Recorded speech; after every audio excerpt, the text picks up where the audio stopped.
Peggy 3.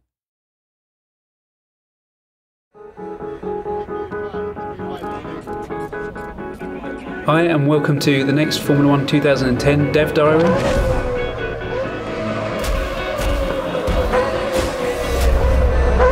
It's about making the most authentic experience possible, and it's also about making the car handling predictable and consistent.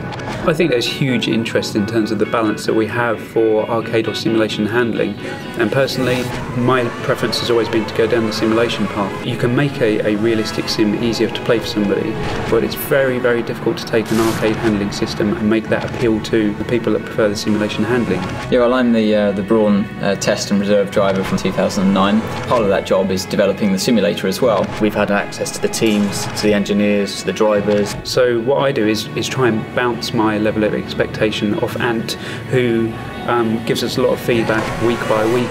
The onboard footage, when you see on TV, they always look incredibly easy to drive. When you're inside the cars, they're so much more twitchy and nervous. That's one thing that's incredibly hard to get right unless you've got someone that's actually driven these cars, especially in the slow speed corners where you have no downforce. As soon as you get them up to high speed, they work in a completely different range. We do want a very simulation experience. You've got the inclusion of aero, which changes the handling of the car completely. We're tailoring the car handling to a very different market, to that Dirt 2 and Grid. They're very different cars, very different handling. It's not just about lapping the circuit, it's about being able to be consistent. The fans of F1 are very passionate and very knowledgeable, and we want to feed them the most authentic experience. And I think it's very important not to blunt the experience of driving a Formula 1 car, but when you start applying the driving aids, to kind of make it accessible without losing the fun parts. You want to make it to the point where it's just playable to enjoy, but also to be reasonably difficult as well. You can find that point where it's exciting, you're consistent, it's about feeling as though you're that hero driver. We've got the real world numbers. We want the players to experience everything that the driver experiences.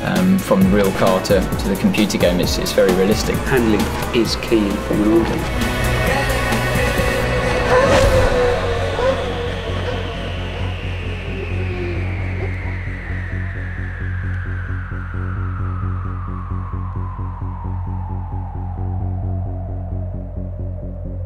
You got the fear.